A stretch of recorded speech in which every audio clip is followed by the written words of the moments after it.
Hola, soy Corti Hola, soy Paul.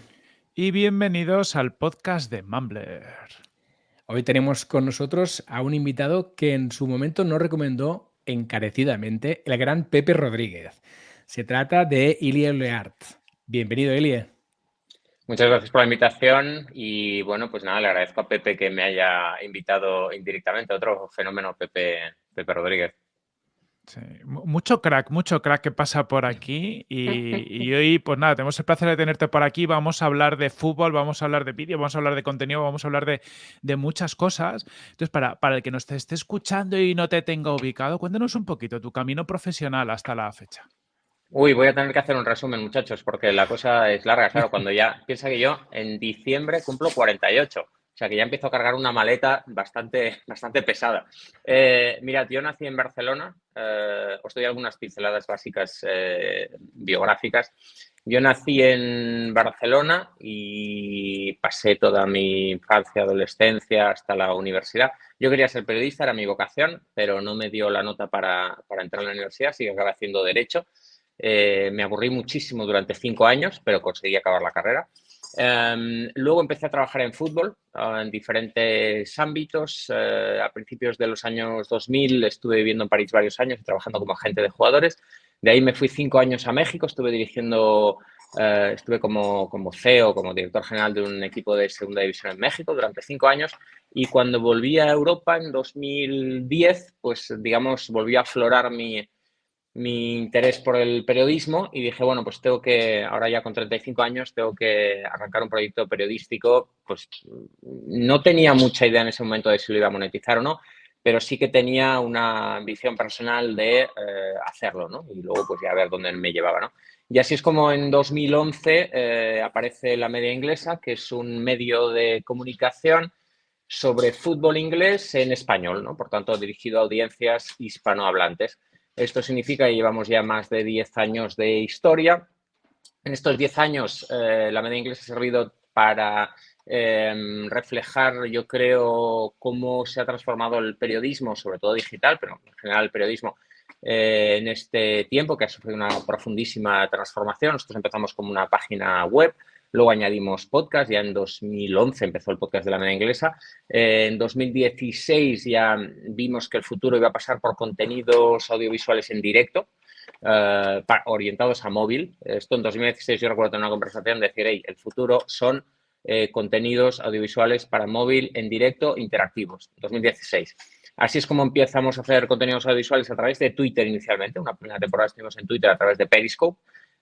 Y de ahí arrancamos el canal de YouTube, que supuso por fin la sostenibilidad de la Media Inglesa. Yo tengo que decir que imagino que muchos emprendedores verán este podcast y se sentirán reflejados.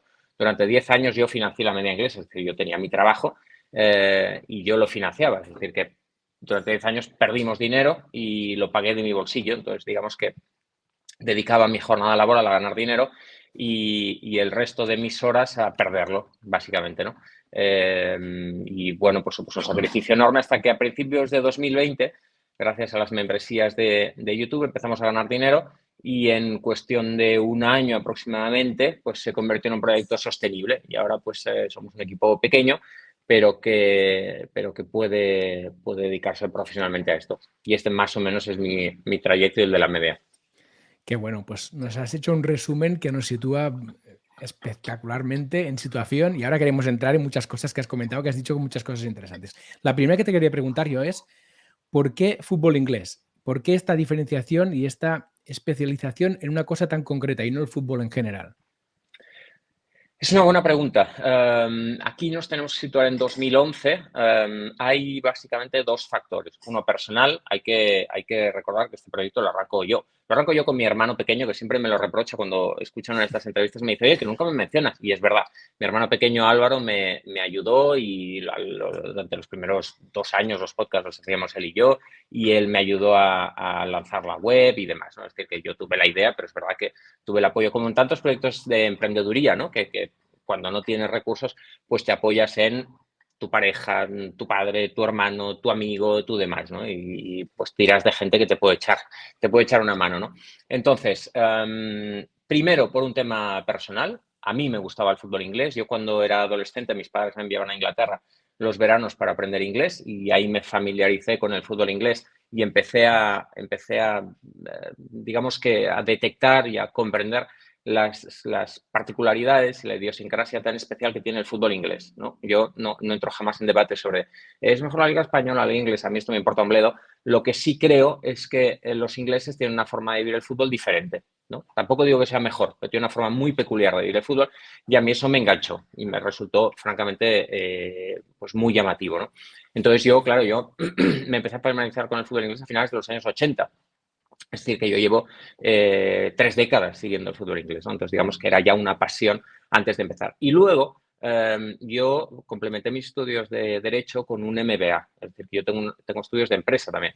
Y en aquel momento detecté, por supuesto, hice un business plan, ¿no? Es decir, yo no tengo formación como periodista, esto tiene unas desventajas, pero también tiene unas ventajas, que es que tengo formación en otros aspectos. Domino digamos, la faceta de marketing, domino la faceta comercial, domino la faceta financiera. Y esto me permitió, bueno, pues digamos que cuando lancé la media inglesa ya había detrás todo un business plan, ¿no? Muy detallado que yo pues, fui revisando año a año y se ha ido volviendo cada vez más complejo con los años y más gente y más, digamos, más facetas del proyecto.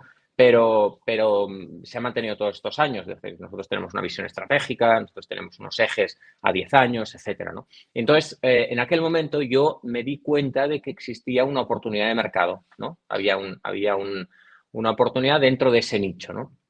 En aquel momento, gracias a Internet, los proyectos periodísticos ya estaban muy atomizados. Es decir, que habíamos pasado de, bueno, está el Marca y el Sport, o el AS y el Mundo Deportivo, que son medios muy grandes que abarcan todo el deporte, a cada vez, gracias a Internet, proyectos pequeños muy focalizados en cada aspecto, ¿no? Entonces yo ya vi que los tiros iban por ahí, ¿no? En la especialización y en copar un nicho, ¿no? Entonces, dentro de los nichos disponibles estaba el del fútbol inglés. Había algunas, por ejemplo, había algunas cuentas de Twitter ya en aquella época, pero no había ningún proyecto con vocación de liderazgo dentro del nicho, ¿no? Entonces yo en ese momento me dije, oye, es un nicho que para empezar va a crecer. Yo estaba seguro ya en 2010 que el fútbol inglés iba a explotar. Era evidente, no era un visionario, era una cosa que ya en 2010 se percibía, si estabas metido se percibía. Entonces dije, este nicho va a crecer mucho, no hay un líder dentro del nicho, vamos hacia proyectos orientados a nichos. Si nos hacemos fuertes en este nicho y conseguimos liderarlo, quizás algún día este proyecto pueda ser sostenible, ¿no? Entonces yo diría que había 2 factores. Uno, personal, hey, a mí me gusta esto, ¿no? Que yo creo que cuando emprendes un proyecto de emprendeduría tienes que sentir una cierta pasión hacia lo que haces, yo creo, y ya os digo que si no hubiera sentido esa pasión no habría aguantado 10 años haciendo dobles jornadas laborales y perdiendo dinero.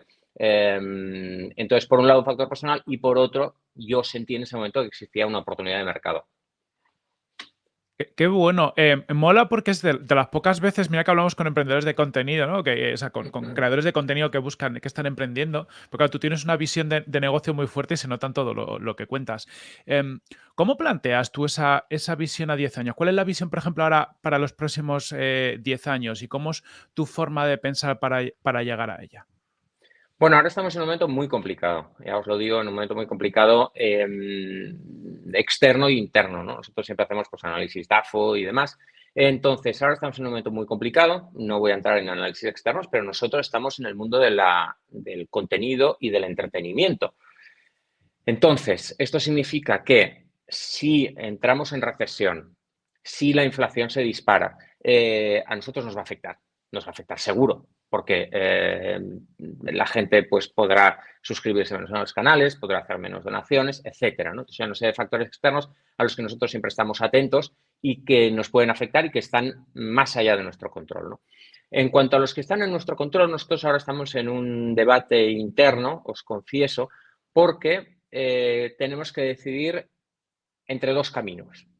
El camino de... Y además, los 2 caminos están bien, quiero decir, no es uno me llevará al fracaso y otro me llevará al éxito, nada que ver. Nos llevarán a sitios diferentes. Lo que tenemos que ver es a cuál de los 2 sitios queremos ir, ¿no? Pero hay un camino que es seguir en la digamos, iba a decir en la autopista, pero no estamos realmente en una autopista, estamos en una carretera nacional, digamos. En la carretera nacional en la que estamos bien. Digamos que las ruedas están en buen estado, vamos a una buena velocidad, no hay riesgo de accidente, nos podemos quedar ahí y vamos a ir siempre por la misma nacional, ¿no? Entonces, estamos bien. Y hay otra opción que es apostar por el crecimiento, ¿no? Y apostar por el crecimiento implica pues muchas vías, ¿no? Aquí sí que es salirse de la nacional y ver qué ruta vamos a tomar, ¿no? Pero yo me inclino a pensar que nosotros somos buenos creando contenido, así que lo que tendría lógica es crear más contenidos, ¿no? Entonces, pues qué sé yo, ¿no? Ahora, por ejemplo, vamos a estrenar un documental sobre el Mundial de Qatar.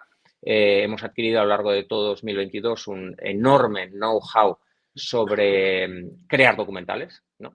Entonces, una vía es, hey, vamos hacia una productora de contenido, ¿no? Entonces, la Media Inglesa es un proyecto, pero al mismo tiempo generamos documentales sobre deporte que vendemos a plataformas, por ejemplo, ¿no?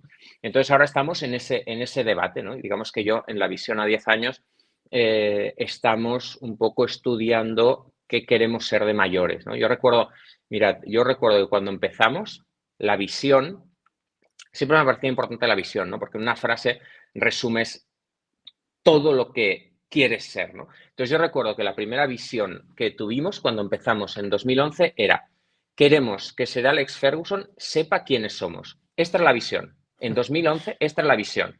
Que ya te engloba todo, ¿no? Es decir, la persona en ese momento más importante del fútbol inglés sabe quién eres, ¿no? Con lo cual estás hiperposicionado en ese sector, ¿no? Y sobre todo hiperposicionado allí, es decir, que ya eres tal referencia que incluso en el lugar eres una referencia, ¿no? Ahora nuestra visión, estamos trabajando en ella, pero no tiene absolutamente nada que ver posiblemente con el fútbol inglés, ¿no? Posiblemente queremos generar, no me lo invento, pero queremos que Netflix estrene un documental que comente en Twitter, qué sé yo, el Elon Musk o Madonna o Brad Pitt, ¿no? Un contenido sobre fútbol que Brad Pitt ponga, ostras, he visto esto en Netflix y me he quedado alucinado, ¿no? Imagínate, ¿no?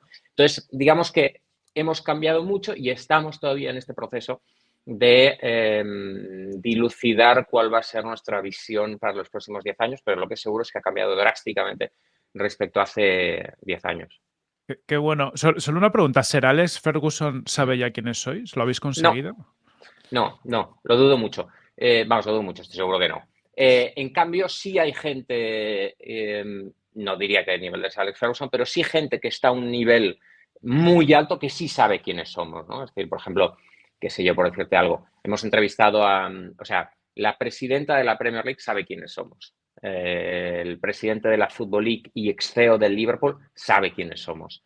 Muchos futbolistas de la Premier League saben quiénes somos, ¿no? Entonces yo creo que no hemos llegado a ser Alex Ferguson específicamente, también porque los años han pasado y el hombre pues ya no está metido en el día a día, pero nos hemos acercado a ese nivel. O sea, yo creo que esa visión más o menos hemos logrado cumplirla. Qué bueno. Me parece muy interesante al final todo lo que tenéis como marca ya, ¿no? Como la Media Inglesa, poderlo trasladar a algo más, ¿no? Esta transición hacia la producción de contenidos, por ejemplo, que vayan con vuestro sello, claro, esto es algo que estáis aprovechando mucho de lo que habéis sembrado durante muchos años, ¿no? Con lo cual, hagáis lo que hagáis, acabe siendo esto o acabe siendo otra cosa, el aprovechar esta marca que tenéis ya creada me parece súper interesante. Sí, lo que pasa es que yo soy una persona, tengo que reconocer, como me ha costado mucho llegar hasta aquí y llevar a la Media Inglesa hasta aquí, tengo que reconoceros que todos los cambios, todos los nuevos procesos me dan mucho miedo. No es que me den miedo, soy muy cauteloso, ¿no? Soy muy cauteloso. Y el tema de la marca es un tema muy importante porque yo tengo la impresión, no tenemos los medios para hacer un estudio de mercado y comprobar el posicionamiento de la marca, pero de vez en cuando sí que hacemos alguna encuesta interna porque nos interesa conocer a la gente que nos sigue. Y sí me da la impresión de que la marca tiene un cierto posicionamiento como periodismo veraz, contrastado, pero al mismo tiempo entretenido, ¿no? Yo creo que este es nuestro posicionamiento. Y es un posicionamiento que nos ha costado muchos años llegar a lograr, ¿no? Entonces, sí me da mucho miedo asociar la marca a nuevos proyectos que puedan ser percibidos de otra forma y dañen la marca, ¿no? Imagínate que, qué sé yo, hacemos un documental sobre no sé qué caso de corrupción en el fútbol español, ¿no? Porque nos salimos del fútbol inglés, hacemos otras cosas, ¿no?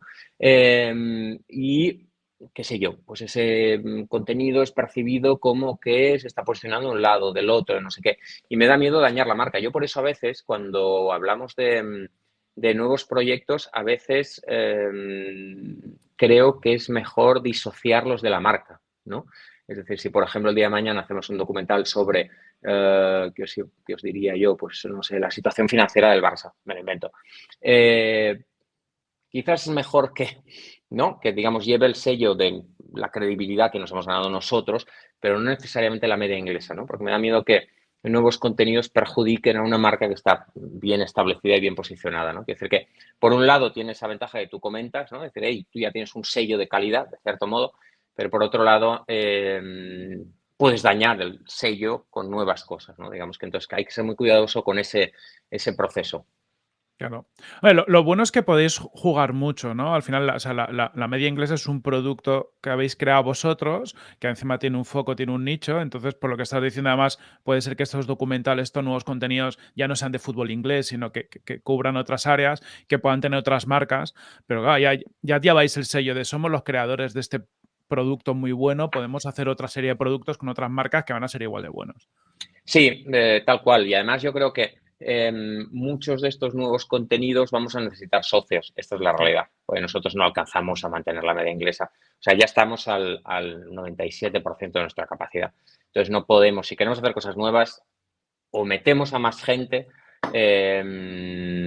con el incremento de costes fijos que eso supone, que es otra cosa que a mí me asusta un poco siempre, o bien nos asociamos, ¿no? Que posiblemente tenga sentido si nos vamos a meter en sectores que no dominamos tanto, ¿no? Es decir, nosotros yo creo que tenemos la capacidad para hacer un documental chulo, pero no para hacer un mega documental impresionante que luego vendamos a Netflix y demás, ¿no? Entonces, para ese paso, posiblemente necesitamos asociarnos y posiblemente tenga sentido entonces crear un nuevo ente que, utilizando lo que decías, ¿no? Diciendo, de los creadores de alguna forma, ¿no? De los creadores de la media inglesa, pero posiblemente crear un nuevo ente, ¿no? Y sobre todo teniendo en cuenta que ya no vamos a ser solo nosotros, ¿no? Sino que tenemos que apoyarnos en otras empresas, otros grupos, porque nosotros solos, si queremos hacer realmente algo muy potente, no podemos hacerlo solos. Sí, tiene mucho sentido. Y hablando de costes fijos, Ilie, ¿cuántas personas sois ahora mismo implicadas en el proyecto? Entonces, nosotros ahora, digamos que regularmente somos 7 personas. Hay que decir que esta es una cosa que me gustaría aclarar porque muchas veces, a veces en prensa, ¿no? Dicen, no, la media inglesa tienes 7 empleados. No, no tenemos 7 empleados. Todos ellos, casi todos ellos, tienen otros empleos, ¿no? Yo estoy dedicado al 100% a esto, pero, por ejemplo, Nacho González está en DAZN. Está en el canal de Mau, está en Radio Marca. Y muchas de las personas que trabajan aquí están un poco en esa tesitura, porque nosotros no podemos pagar un sueldo completo, ¿no? Que no podemos, o sea, Nacho González, por ejemplo, ya está en un nivel, digamos, de periodismo que nosotros no podemos pagarle su sueldo completo, ¿no? Andrea Orlandi viene de vez en cuando, pues le pagamos cuando viene. Javi Torres lo mismo, ¿no? Entonces, digamos que diría que somos 7 personas, pero es verdad que hacen algunas otras cosas, ¿no? Que hacen apariciones en otros medios, cada uno dentro de su ámbito, ¿eh? Entonces somos 7, diría que dedican el grueso de su tiempo a la media inglesa, pero que también hacen otras cosas. ¿Y qué medios tenéis? Porque tenéis un estudio, o sea, cuando se ve vuestros vídeos, dices, hostia, esta gente tiene montado aquí un estudio majete. O sea, al final tenéis una infraestructura interesante. Sí, engañamos absolutamente porque, mira, nosotros empezamos cada uno en su casa, ¿no? Durante 10 años estuvo cada uno en su casa. A partir de 2017, 2016, 17, cuando empezamos con el tema de Periscope, tomábamos prestado una oficina, ¿vale? Lo que os decía antes de tirar de, mira, mi amigo tiene una oficina y tal. Entonces había una oficina que quedaba cerca de mi casa que acababan a las 6 de la tarde. Entonces, tal como se iban los trabajos, una oficina no tenía nada que ver con lo nuestro, tal como acababan ellos de trabajar, entrábamos nosotros para hacer nuestro programa los lunes. Luego, al año siguiente, habilité una parte prácticamente de mi garaje para poder grabar ahí, ¿no? Y ahí estuvimos como 2 años, desde 2018 hasta pasado 2020, de hecho. Y entonces ya en verano de 2020, cuando ya vimos que íbamos camino de la sostenibilidad, nos embarcamos por fin en un alquiler. Es decir, que hace 2 años que tenemos una oficina, 2 años. Hasta entonces trabajábamos en mi casa y antes en un despacho prestado. Y entonces hace 2 años surgió una oportunidad.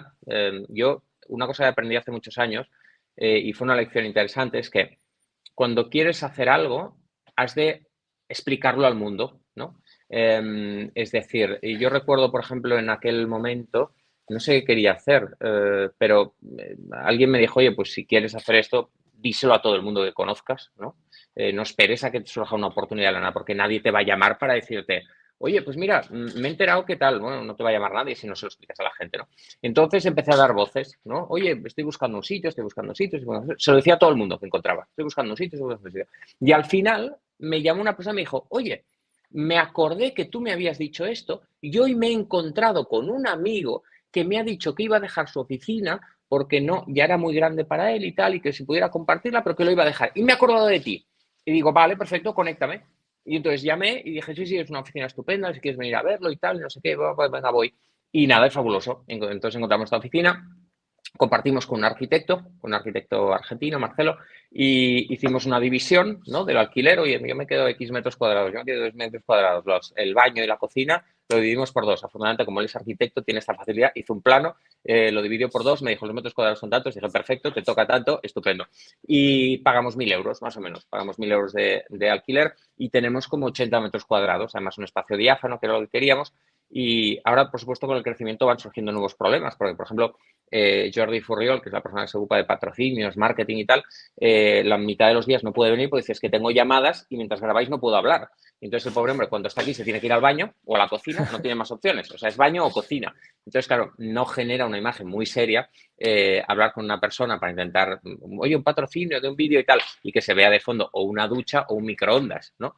Entonces, estamos viendo cómo solucionamos ahora eso, ¿no? Pero bueno, benditos problemas del crecimiento, o sea que estupendo. Eso es, eso es. Y además, el hecho de haber pasado por un garaje siempre te da la opción de explicar esta historia, ¿no? Que Claro, siempre da juego, ¿no? efectivamente. A lo Steve Jobs, o sea, yo Claro, puedo decir siempre que da juego. pasa por un garaje y no para aparcar un Correcto, coche. correcto, correcto.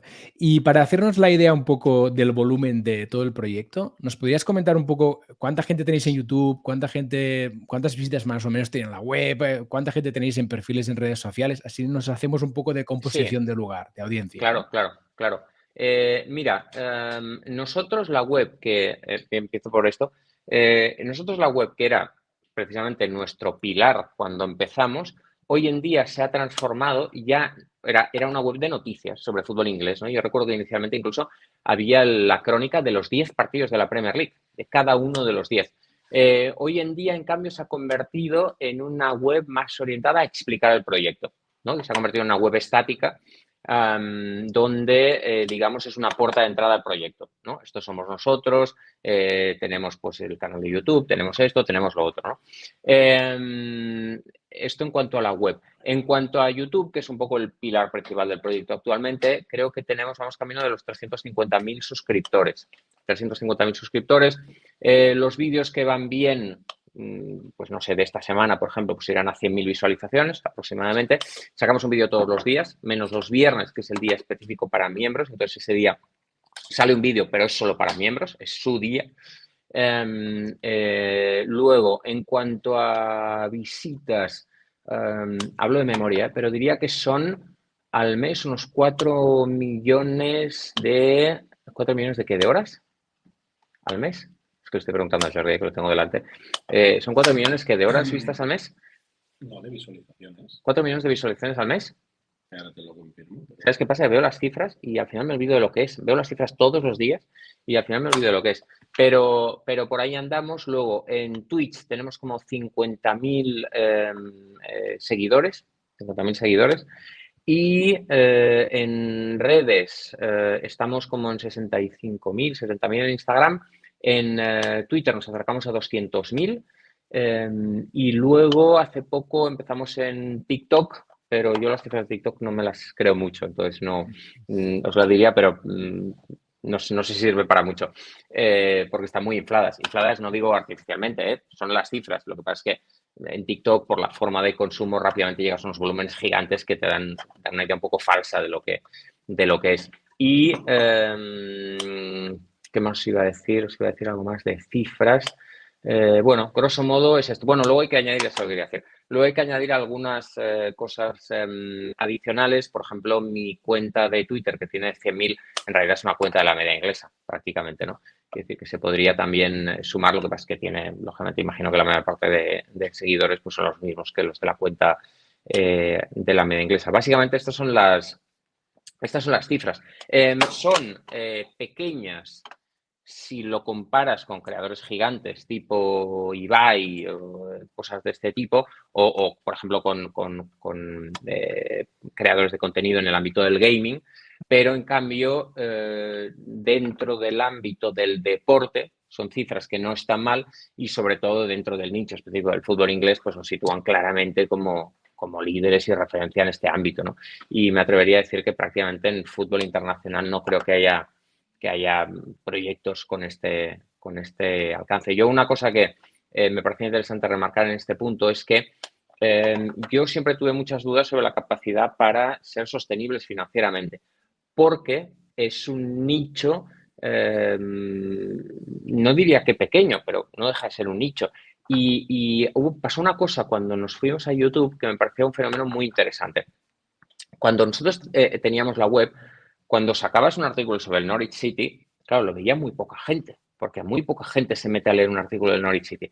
Pero cuando pasamos a YouTube, se produjo un fenómeno muy interesante, que es que nos salimos del nicho.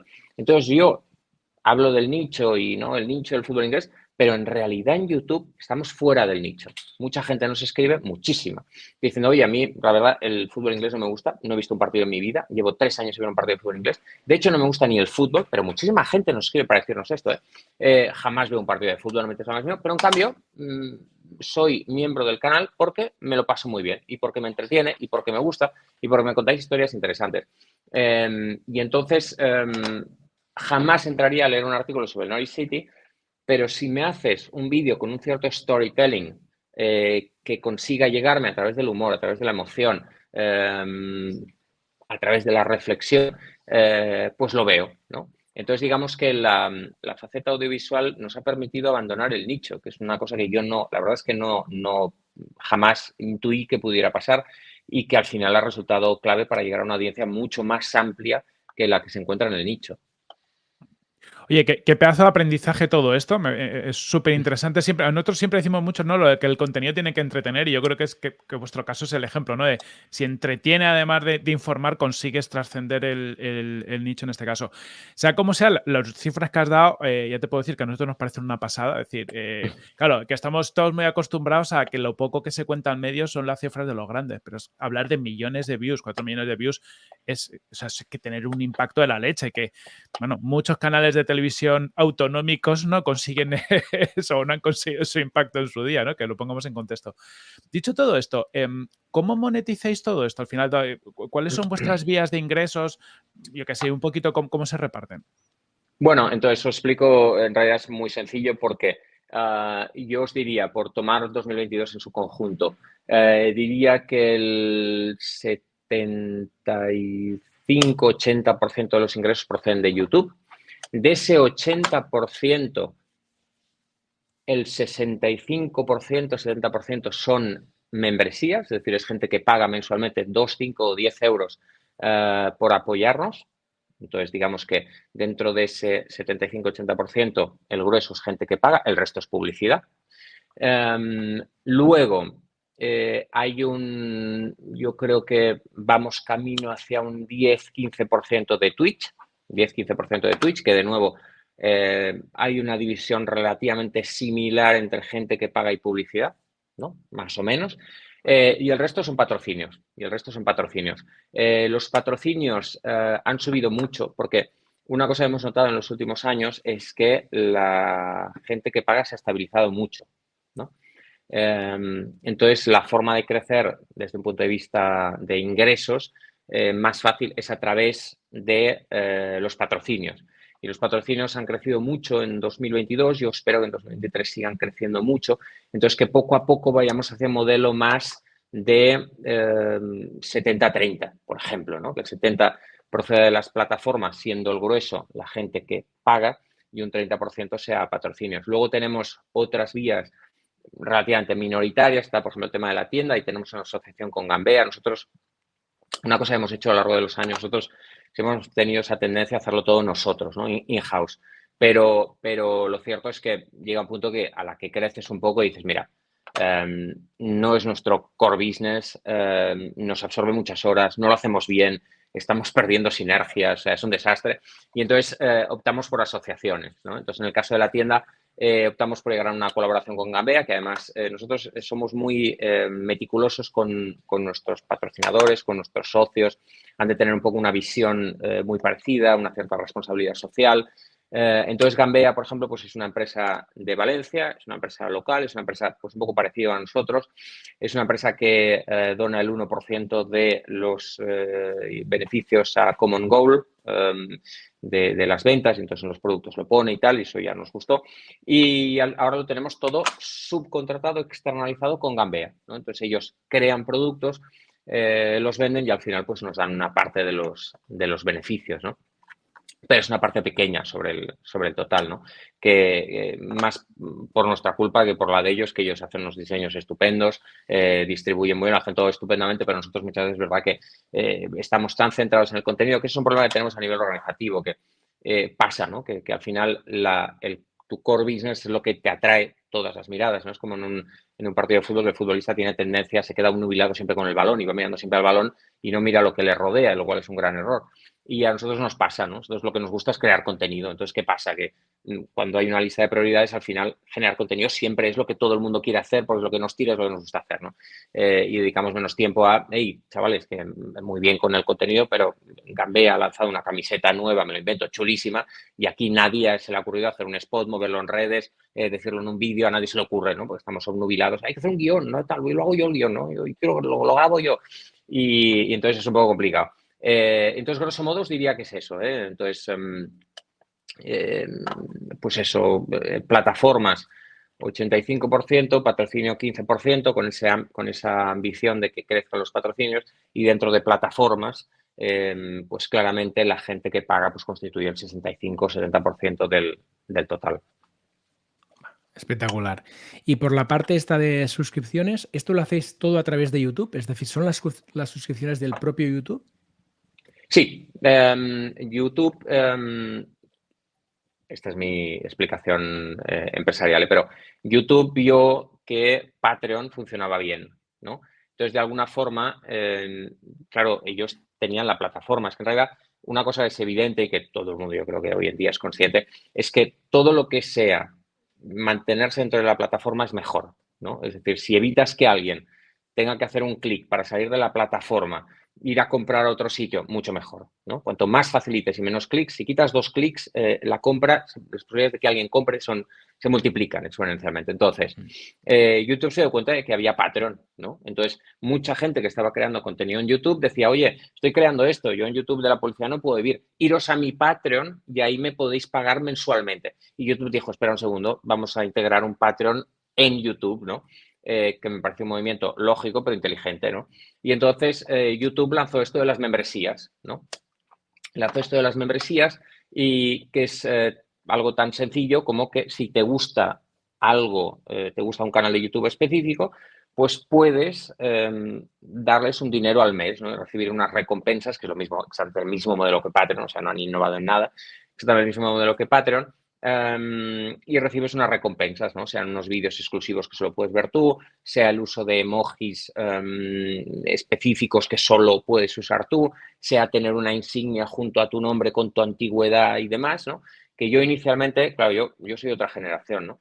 Entonces a mí esto me parecía un poco raro, la verdad, ¿no? Yo pensaba, digo, le decía a Nacho, porque claro, Nacho es otra generación, ¿no? Y cuando empezamos con esto de las membresías y empezamos a prepararlo, ¿no? Le decía, oye, pero ¿por qué alguien va a pagar por tener una insignia junto a su nombre? Qué tontería, ¿no? No es nada físico. Yo pensaba, digo, tendremos que mandarles algo, ¿no? Y decía, no, hazme caso, que esto a la gente le encanta y tal, no sé qué. Y efectivamente a la gente le encanta y lo valora, ¿no? Y valora, está muy orgullosa, ¿no? Y además ahora lo entiendo, ¿no? En ese momento no lo entendía y ahora lo entiendo. En realidad el problema lo tenía yo. Lo entiendo porque ahora nosotros lanzamos las membresías en enero de 2020, lo cual significa que ya hay gente que lleva 2 años, ¿no? Bastante gente además. Y entonces cuando llevas 2 años aparece una Copa del Mundo junto a tu nombre. Y entonces esa gente está muy orgullosa. Y yo entiendo que estén muy orgullosos. Y yo estoy muy orgulloso de que estén muy orgullosos. Porque, y además, el día que su insignia pasa a ser la de 2 años, escriben para decir, hey, solo vengo aquí a presumir de que tengo una Copa del Mundo junto a mi nombre y que eso significa que llevo 2 años apoyando este proyecto. Y pienso, ¿cómo mola tener esa insignia junto al nombre y que de alguna forma te acredite como una persona que lleva mucho tiempo apoyando ese proyecto, ¿no? Y que fue una de las primeras personas en creer en ese proyecto, ¿no? Y entonces, pues YouTube creó esas membresías, un poco de alguna forma integró Patreon en YouTube.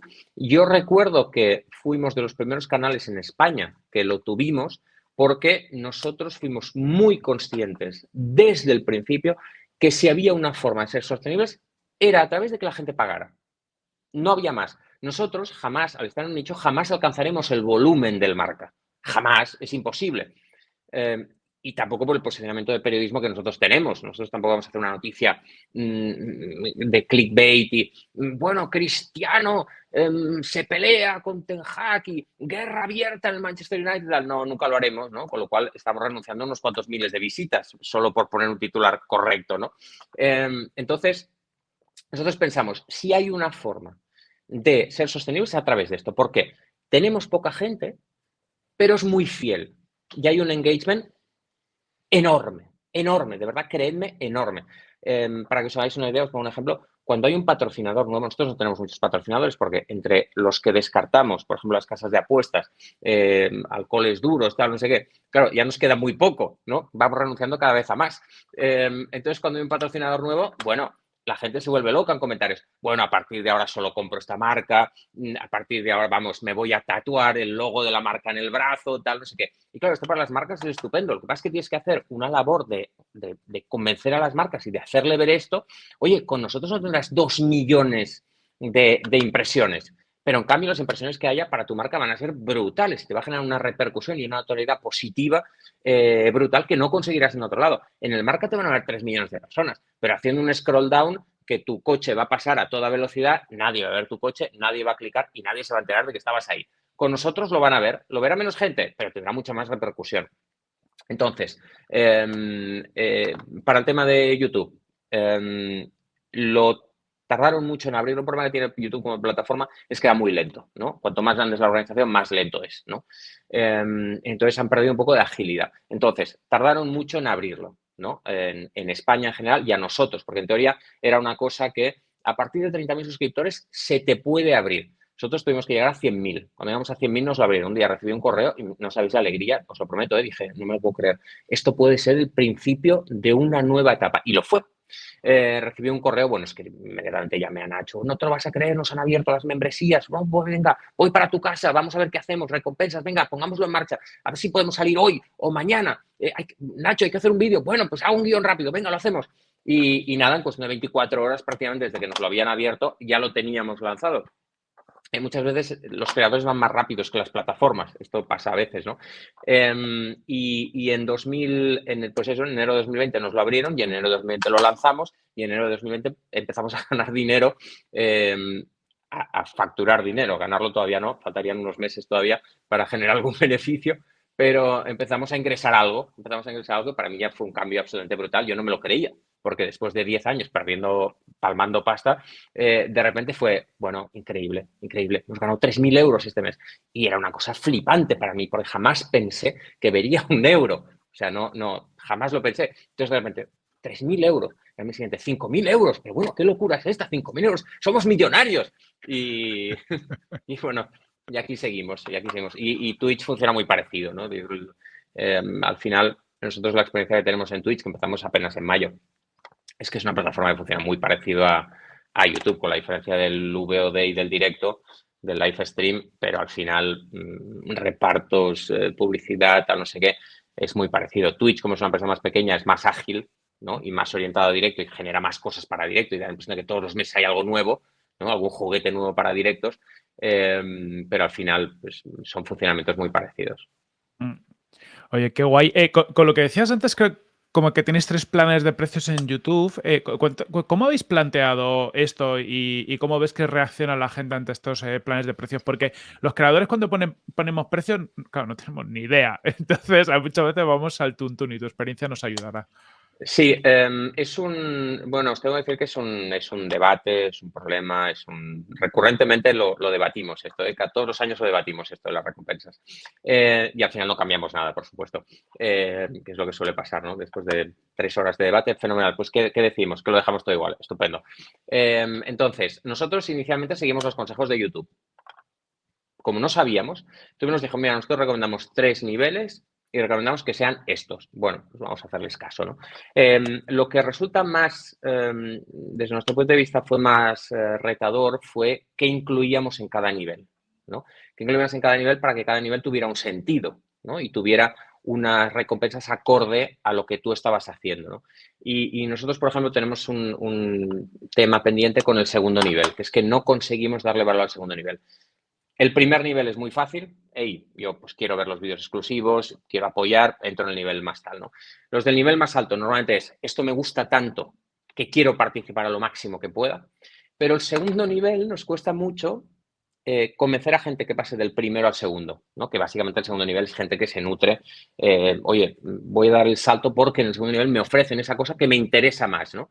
Y voy a pagar un poco más a cambio de eso, ¿no? Y la verdad es que nos cuesta darle valor, ¿no? Nos cuesta encontrar cosas para dar valor porque, claro, no, muchas veces nos vienen a la mente cosas físicas, ¿no? Y es un problema. Nosotros, por ejemplo, una cosa que nos comprometimos es que a la gente que llevara un año en el nivel más alto le íbamos a enviar una insignia física.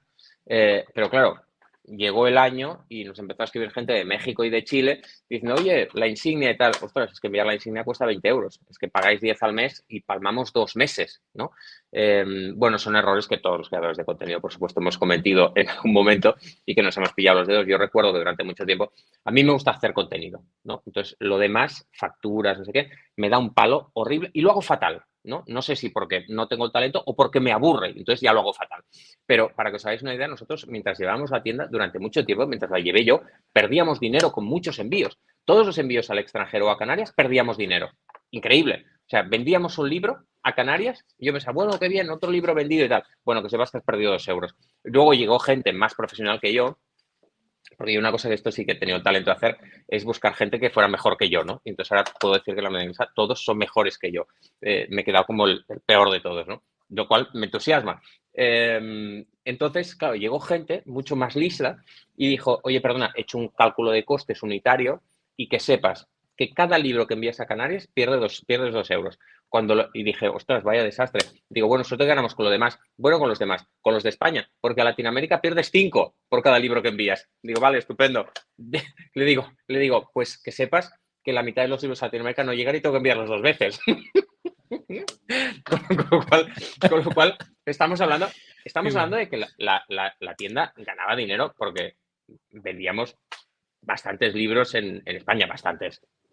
Se vendían algunos en España y eso compensaba todas las pérdidas que estábamos generando con otros envíos. Pero al final nos quedamos prácticamente tablas, o sea, tablas con las horas perdidas en enviar cosas. Afortunadamente llegó gente más inteligente, vio los números y dijo, Ilie, o dejamos de vender o subimos los precios, pero que sepas que estamos perdiendo dinero. Digo, hombre, pues no estamos para perder dinero aquí. Y bueno, pues cosas que les pasan a los creadores de contenido que no prestan atención a estas cosas. Pero bueno, que el tema de los niveles, que es lo que estamos hablando, me fié de YouTube y bueno, yo creo que más o menos tienen sentido esos niveles. Hay un problema ahora que tengo que hablar con YouTube y que ya les he comunicado en alguna ocasión, que es que no tenemos forma de incluir la inflación. Nosotros estos niveles los establecimos en enero de 2020. Si ahora quisiéramos subir 10 céntimos, pues no te digo que vamos a pasar a 5, 20 y 100. Si quisiéramos subir 5 céntimos, por deciros algo, no hay forma de hacerlo. Imaginaros qué cosas tan absurdas. La solución que nos da YouTube es, bueno, lo que tienes que hacer es crear un nuevo nivel, por ejemplo, el nivel más básico, ¿no? 1,99. ¿Quieres pasarlo a 2,49? Bueno, crea un nivel de 2,49 y te cargas el de 1,99. Y le digo, muy bien, lo que pasa es que por el camino pierdo toda la gente que estaba pagando 1,99, ¿no? Y dice, sí, tienes que empezar de cero y de explicarle a esa gente que se vaya al 2,49. Digo, ya, pero por el camino igual palmo 6 meses de membresías, ¿no? Total, una vez más, nos hemos quedado exactamente igual como estábamos después de todo este proceso de reflexión. Pero que hay algún problema asociado a este tema de los niveles como este, que no existe la posibilidad de actualizarlo, que es un poco absurdo. Totalmente, totalmente. Y te quería preguntar sobre la comisión de YouTube. ¿Cuál es la comisión que se queda a YouTube? Bueno, yo en esto, ¿ves? Fíjate, tenemos un debate también interno. Por ejemplo, Jordi Furriol, que es la persona que se ocupa del tema del marketing y no sé si va a pasar por detrás de mí. Se ocupa del tema del marketing y demás. Dice, oye, es que YouTube se queda mucho dinero. A mí me parece que se queda el dinero justo, sinceramente os lo digo. Se queda un 30. Se queda un 30 de todo. De las donaciones, de las membresías, de la publicidad, de todo. De todo se queda un 30. Es decir, claro, hay gente que dice, oye, pero estos tíos deben estar montados en el dólar, porque yo les doy 1,99. Bueno, para empezar, que sepáis que de 1,99 YouTube se queda 30%. Y que además, en esto de las membresías, es importante que la gente sepa, YouTube las adapta por países, lo cual me parece bien, pero que es importante que la gente lo sepa. La gente en España paga 1,99 euros, pero la gente en Argentina no paga 1,99 euros o el equivalente en pesos. Paga mucho menos. Para que os hagáis una idea, 10 suscriptores argentinos equivalen a 1 español. No para nosotros, por supuesto, en importancia que le damos, para nosotros un suscriptor es un suscriptor, pero que financieramente, claro, para nosotros tiene mucho más sentido una persona que se hace en España que se hace en Argentina, porque es argentino. Y lo mismo en México. En México no es tan bestia la diferencia, digamos que sería 4-1, pero el equivalente no es 1,99. No es que dices, vale, 1,99 euros, ¿cuánto es en pesos mexicanos? No, equivale a mucho menos que eso, ¿no? Y YouTube se queda un 30%. Dicho esto, ponen la plataforma, ponen la audiencia, no que tú dices, no, pero la audiencia la has conseguido tú. Bueno, entre la gente que está en YouTube, ¿no? A mí me parece justo. Y la gente dice, no, Twitch tal, no sé qué, Twitch se queda al 50. Que dice que la gente, no, es que Twitch monetiza mucho mejor. Bueno, se queda al 50, ¿no? Es verdad que están los Amazon Prime, que es la gran gracia de Twitch. Esta es la realidad. Pero se queda en el 50. YouTube se queda al 30, ¿no? Oh, bueno, es que es mucho el 30. Bueno, a mí, francamente, me parece justo. Quizá de algunas cosas se podría afinar, ¿no? Que dices, oye, la publicidad sí, porque la pone YouTube. La publicidad la pone YouTube, oye, que se lo quede. Pero de las donaciones, oye, pues las donaciones quizá debería ser menos. Ejemplo, ¿no? No lo sé. Pero vamos, estas son las cifras.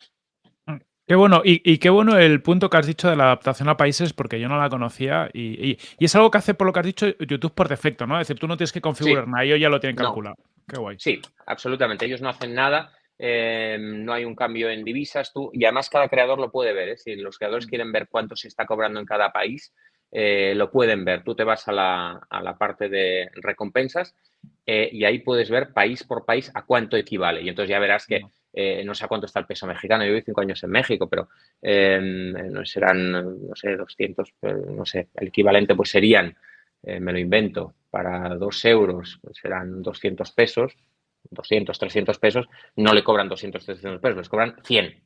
¿No? Quiere decir que automáticamente lo hace YouTube. Tú no puedes modificar, diría que no, estoy casi seguro que no, pero diría que no puedes modificar manualmente país por país. Es decir, que tú fijas España, que es donde tú resides, y ellos automáticamente te hacen el cálculo. No puedes decir, oye, pues me voy a Argentina y se lo subo un poquito. Diría que no. Es automático, te lo hacen en cada país. Que me parece bien al final, ¿eh? Está adaptado al nivel de vida, ¿no? Al nivel de vida de cada país, ¿no? Pues si pones 2 euros en Argentina, igual en los argentinos es imposible que nadie lo haga, ¿no? Porque además les cobran impuestos, que es otra cosa. Claro. No, está guay y te quita un problema porque ya no tienes que pensar en eso y te lo solucionan también. También te queríamos preguntar, porque al final tienes una comunidad en Discord, ¿qué papel juega la comunidad en todo esto? Mira, el tema de Discord tiene una explicación muy sencilla, que es que llegó un punto que nos dimos cuenta de que teníamos una comunidad muy comprometida, muy participativa. Yo siempre he remarcado la importancia de la comunidad, no solo...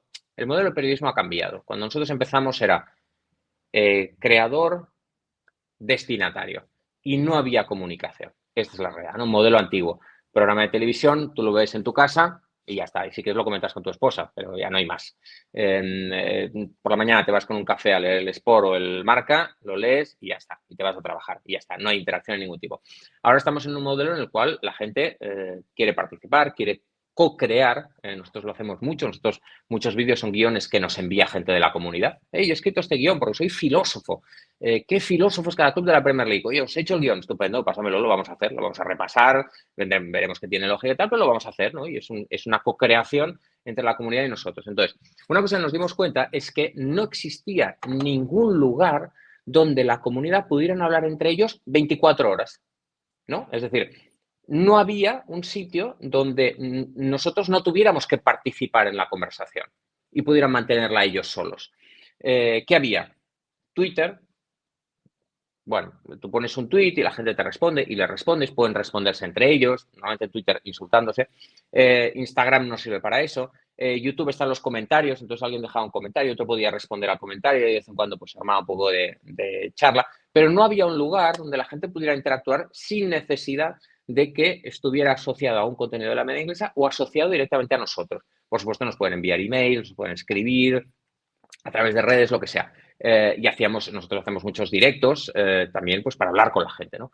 Pero no existía ese canal. Y entonces pensamos que Discord era una buena oportunidad. Oye, creamos un Discord, ahí se meten todos los miembros que tienen sus canales acordes, no miembros también pueden entrar y tienen otros canales, y ahí pueden charlar de lo que quieran, ¿no? Y efectivamente se han entablado pues amistades muy profundas y muy estrechas entre gente de la comunidad sin necesidad de que estemos presentes, ¿no? Que lo estamos, yo en el Discord de la Media Inglesa entro prácticamente todos los días. Además hay algunos canales que incluso nos ayudan en el trabajo, hay ideas para vídeos de miembros, luego hay un canal de memes, que cuando estoy triste me meto en el canal de memes y siempre hay memes o sobre la Premier League o sobre nosotros que me hacen gracia. Y entonces nosotros participamos y estamos ahí, pero sobre todo es un sitio donde ellos pueden mantener la conversación. Qué bueno. Qué interesante. Has comentado que dentro del servidor de Discord hay algunos canales que son para los premium. ¿Cómo hacéis este enlace entre YouTube y Discord? Es muy fácil, te lo hacen automáticamente. Lo que sí que es importante es que la gente use el mismo correo electrónico para Discord que el que tiene como miembro en YouTube. Entonces, Discord lo conecta con YouTube y detecta si es miembro o no y qué nivel de miembro es. Es decir, si tú eres miembro Premier League, o sea, el nivel, digamos, más alto, tienes unos canales específicos donde solo pueden entrar ellos. Si tienes el segundo nivel, tienes unos canales específicos donde solo pueden entrar ellos. Y además se actualiza. Es decir, si tú dejas de ser miembro de ese nivel, ya no puedes entrar, ¿no? Digamos, para filtrar un poco, ¿no? No tanto por los que se van para echarles, sino por los que se quedan, pues que estén hablando con gente que está en ese nivel, ¿no? Y entonces se hace automáticamente. Lo único importante es que tengas el mismo correo electrónico para que Discord lo identifique, pero te cruza los datos y es automático. Qué bueno. La verdad que en este episodio estamos sacando una mini masterclass, bueno, mini o maxi masterclass de gestión de todo este tipo de cosas porque nos estás contando cosas muy, muy chulas. Para ir acabando, ¿nos puedes recomendar algún creador o creadora de contenido que creas que sería interesante que pasara por el podcast? Sí, mira, os voy a recomendar una persona que le tengo un enorme cariño y que además le tengo también una profunda admiración, que se llama Juan Arroita. Juan Arroita yo siempre lo he visto así, no sé si él pensará lo mismo, ¿no? Se lo podéis preguntar a él. Pero él era mi figura, creo, el equivalente más parecido en, digamos, el primer canal importante de fútbol en YouTube que hubo en España, ¿no? Que era Campeones. Ellos montaron Campeones, Juan junto a otros dos amigos, junto a Guille y a... Ay, se me ha ido el nombre. Se me ha ido, me va a matar, espero que no se entere. Crearon Campeones, ¿no? Luego Campeones, una productora tomó el relevo, hicieron otra cosa y ellos empezaron charlas de fútbol, ¿no? Pero digamos que fue el primer canal de fútbol, yo creo, importante en España, ¿no? Y siempre he visto a Juan como un poco mi equivalente ahí, ¿no? Nosotros también éramos más o menos 3 cuando empezamos y siempre lo he visto como mi equivalente ahí, ¿no? La persona con más visión de empresa, la persona que se ocupaba más y tal, ¿no? Y luego ese canal acabó Y entonces ahora él está, digamos, en un proceso de reconversión, ¿no? Está en un proceso de reconversión que me parece muy interesante, muy valiente. Me parece que está muy bien tener la capacidad de decir, oye, este proyecto ha llegado a su fin, se ha agotado, ahora pues nos vamos a reinventar, vamos a hacer otras cosas, ¿no? Guille, por ejemplo, está en relevo. Y Juan está en el proceso de, oye, investigar nuevas cosas. Le veo, por ejemplo, que está muy activo en TikTok, está muy activo en Instagram, está creando cosas chulas en estas redes, ¿no? Que es algo que yo, por ejemplo, no tengo tanto esa visión, ¿no? de redes y tal, y él la tiene mucho y creo que tiene una enorme capacidad para llegar a públicos más jóvenes, ¿no? Y a través de los nuevos canales que yo estoy un poco perdido. Y además es una persona que me cae estupendamente y que le tengo mucho cariño y creo que sería muy interesante su visión, porque además él ha vivido exactamente la misma época que yo en el periodismo deportivo, estoy seguro, y además creo de una forma diferente. Entonces estoy seguro que él podrá aportar una visión complementaria muy interesante. Muy bien, pues tomamos nota.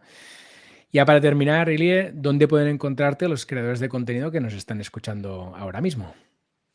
Bueno, tienen todos los canales de la media inglesa. Yo estoy en Twitter. La verdad es que no estoy muy activo. Yo tengo que reconocer que Twitter fue muy importante en la media inglesa en los inicios, cuando no nos conocía absolutamente nadie, porque yo empecé de cero, realmente de cero. O sea, yo no venía de un medio tradicional, era de cero. O sea, era yo solo, totalmente solo, y empecé de cero. Y Twitter fue importante para darme a conocer al mundo, ¿no?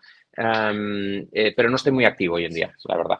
Entonces, soy un poco más activo en Instagram, tampoco mucho, pero a través de los canales de la media inglesa siempre llegan los mensajes, porque yo me ocupo de leerlo prácticamente todo, leo todos los comentarios que llegan en YouTube, etcétera. Y luego tenemos un correo electrónico, los miembros tienen un correo electrónico específico que saben, y luego nosotros tenemos un correo de info@mediainglesa.com que siempre se lee, y si alguien me quiere escribir un mensaje específico a mí, lo puedo hacer a través de esa dirección de correo y me acabará llegando también. Muchísimas gracias, Ilie, por todo lo que nos has compartido aquí. La verdad que lo que decía antes, ha sido como una masterclass. Yo me he ido apuntando cosas mentales de decir, esto, hay que revisar esto y esto, que ha estado muy guay. Gracias por compartir. A todos los que nos estáis escuchando y os gusta el fútbol inglés, el fútbol, seguir a la media inglesa si todavía no lo seguís. Y a los que no, yo, por ejemplo, no soy muy futbolero, pero estoy cotillando vuestros contenidos y cotillaré más por esa parte, ¿no? De entender cómo generar contenidos que entretengan. Yo creo que siempre hay aprendizajes en contenidos de todo tipo que podemos replicar y aplicar. Muchísimas gracias. Un placer, muchachos. Ha sido un gusto estar con vosotros. Un abrazo y muchas gracias. Y nada, despedirnos de aquí. Recordaros que si aún no estáis, tenemos comunidad.mumbler.io, donde nos estamos reuniendo todos los creadores de contenido que tenemos esta visión de intentar convertir nuestros contenidos en negocio, y es muy gratis de momento. Así que uniros. Y hasta aquí el episodio de hoy, ¿no, Corti? Eso es, hemos sacado bueno, pues nos vamos con muy buen sabor de boca y hasta la próxima. Un fuerte Eso abrazo. es. Un abrazo.